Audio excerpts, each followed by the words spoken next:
Hello friends, आज हम nutshell में देखेंगे मूवी मोनिका ओ माय डार्लिंग, जो कि एक क्राइम कॉमेडी थ्रिलर है जिसमें आप ये सोचते रह जाएंगे कि आखिर किलर कौन है।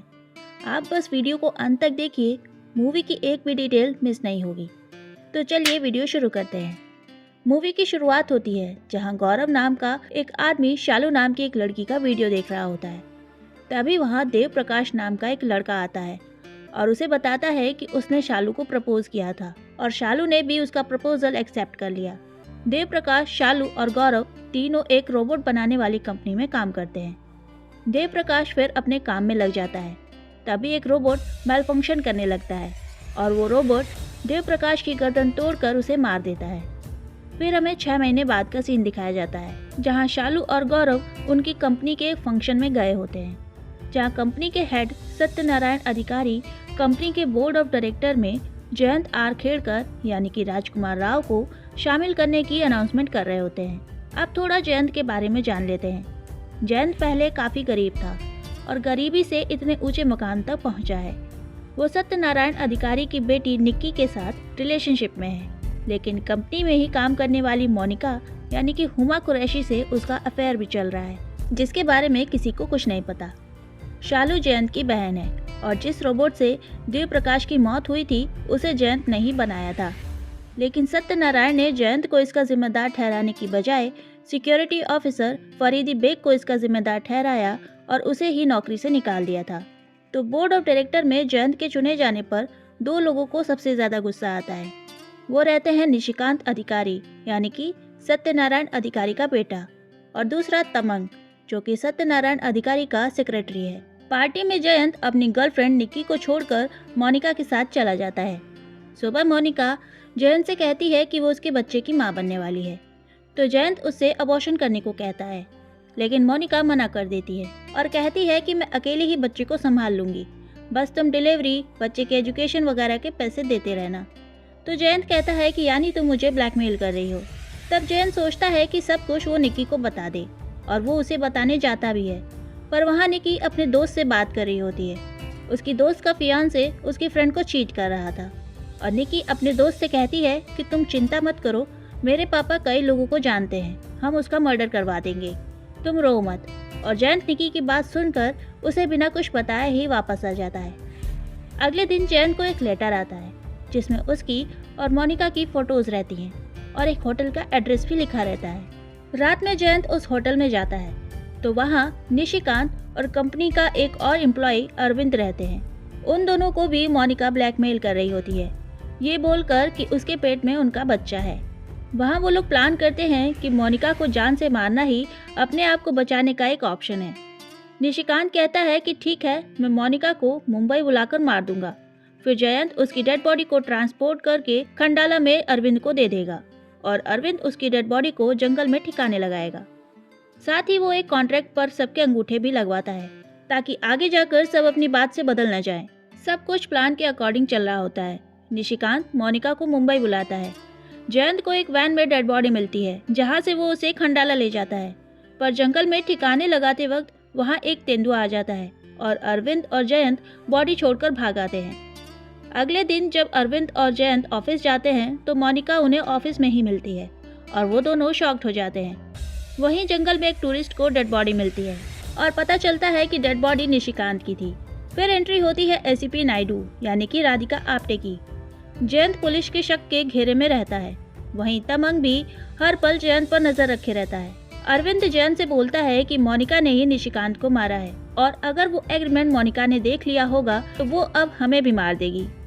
अगले दिन अरविंद के घर में एक गिफ्ट आता है। जैसे ही अरविंद उसे खोलता है उसमें से एक कोबरा निकलता है और उसे डस लेता है और अरविंद की भी मौत हो जाती है।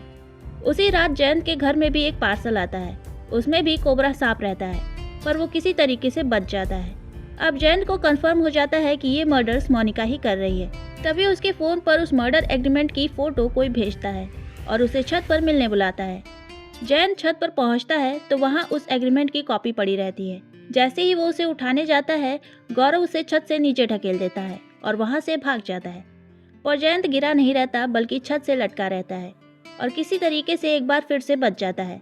अब जयंत मोनिका को मारने के इरादे से उससे मिलने जाता है और साथ ही अपना फेवरेट परफ्यूम भी लगा लेता है। मोनिका के यहाँ जाकर जयंत उससे बोलता है कि आखिर तुम ये मर्डर्स क्यों कर रही हो। तब मोनिका कहती है कि मैंने कोई मर्डर नहीं किए। वो बताती है कि उस रात निशिकांत ने उसे मुंबई मिलने को बुलाया था और मैं गई भी थी उससे मिलने, पर वो वहाँ नहीं आया और मैं वापस आ गई। मैं भला तुम लोगों को क्यों मारूंगी? अगर तुम लोग मर जाओगे तो मुझे पैसे कौन देगा? फिर मोनिका एक वाइन की बोतल खोलती है और पीने लगती है। वो जयंत को भी वाइन देती है, पर तभी निकी का फोन आ जाता है और वो उसे बात करने चला जाता है। जब वो वापस आता है तो देखता है कि मोनिका मर चुकी है और उसके मुंह से झाग निकल रहा होता है। वो वहाँ से भागता है, पर सीढ़ी पर एक औरत उससे मदद मांगती है क्योंकि वो देख नहीं सकती होती। अगले दिन एसीपी नायडू फिर से जयंत से पूछताछ करती है क्योंकि उस औरत ने वो परफ्यूम पहचान लिया था जो कि जयंत के पास रहता है। फिर मोनिका के पेट में जो बच्चा था उसका डीएनए मैच कराने के लिए जयंत का भी डीएनए सैंपल ले लिया जाता है। वहीं शालू को देव प्रकाश की डेथ की फाइल मिल जाती है जिसमें लिखा रहता है कि मशीन के मेलफंक्शन का जिम्मेदार जयंत है और वो जयंत को आकर थप्पड़ मारती है और उसे कहती है कि वो एक मर्डरर है। उसकी बात सुनकर जयंत फरीदी से जाकर मिलता है और उसे माफी मांगता है। वहाँ फरीदी उसे बोलता है कि रोबोट में कभी मेलफंक्शनिंग हुई ही नहीं थी, ये एक मर्डर है। उसकी बात सुनकर जयंत गौरव के साथ जाता है उसी प्लांट डिवीजन में और गौरव से कहता है कि मैं अभी भी डिलीटेड फाइल रिट्रीव कर सकता हूँ और तब पता चल जाएगा कि देव प्रकाश को किसने मारा था। और जयंत डेटा रिट्रीव कर भी लेता है और उसे पता चल जाता है कि देव प्रकाश को गौरव नहीं मारा है। तब गौरव उसे बताता है कि मुझे देव प्रकाश से जलन हो रही थी क्योंकि शालू ने उसका प्रपोजल एक्सेप्ट कर लिया था। मैंने उसे रोबोट का मैनुअल कंट्रोल लेकर मार दिया और ये करते हुए निशिकांत ने मुझे देख लिया।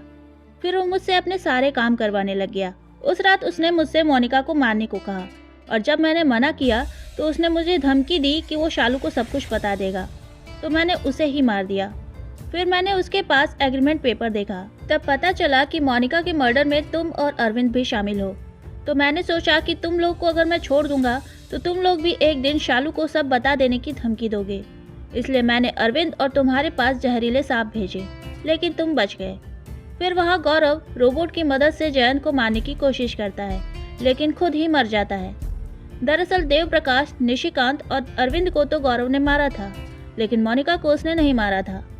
फिर वहाँ पुलिस आती है और शालू भी जयंत से माफी मांगती है। वहीं उधर तमंग की भी मौत हो जाती है और एसीपी नायडू और सत्यनारायण मीडिया को बताते हैं कि मोनिका तमंग के बच्चे की मां बनने वाली थी और वो तमंग को ब्लैकमेल कर रही थी।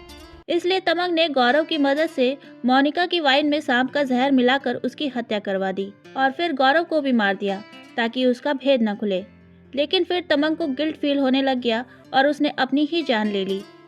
जयंत ये सोचता है कि ये लोग झूठ क्यों बोल रहे हैं और सत्यनारायण से इस बारे में बोलता है। तब सत्यनारायण कहता है कि बीती बातें भूल जाओ और मेरी बेटी के साथ अपनी जिंदगी आगे बिताओ। तब जयंत एसीपी नायडू से पूछता है कि मोनिका के पेट में किसका बच्चा था। तब वो बताती है कि मोनिका के पेट में सत्यनारायण का बच्चा था। दरअसल मोनिका सत्यनारायण को ब्लैकमेल कर रही थी, तो सत्यनारायण ने तमंग के जरिए उसको मरवा दिया और तमंग सत्यनारायण को उसे बोर्ड ऑफ डायरेक्टर में शामिल करने के लिए फोर्स कर रहा था, साथ ही कंपनी के शेयर्स भी मांग रहा था। इसलिए सत्यनारायण ने एसीपी नायडू के जरिए तमंग को मरवा दिया। एसीपी नायडू जयंत से बोलती है कि किसी को कुछ बोलना नहीं तो अब की बात तुम मरोगे, क्योंकि और कोई मरने के लिए बचा ही नहीं है। फिर जयंत मोनिका के मर्डर एग्रीमेंट पेपर की ओरिजिनल कॉपी खोजने लगता है और कई जगह खोजने के बाद वो गौरव के घर जाता है जहाँ उसे वो पेपर्स मिल जाते हैं। और जब वो उन पेपर को जला रहा होता है तब उसे पता चलता है कि वो जहरीले सांपों के बीच में घिरा हुआ है और मूवी यहीं खत्म हो जाती है। तो आज के इस वीडियो में इतना ही। अगर वीडियो पसंद आया हो तो वीडियो को लाइक शेयर करें और चैनल को सब्सक्राइब करें। मिलते हैं अगले वीडियो में, तब तक के लिए बाय।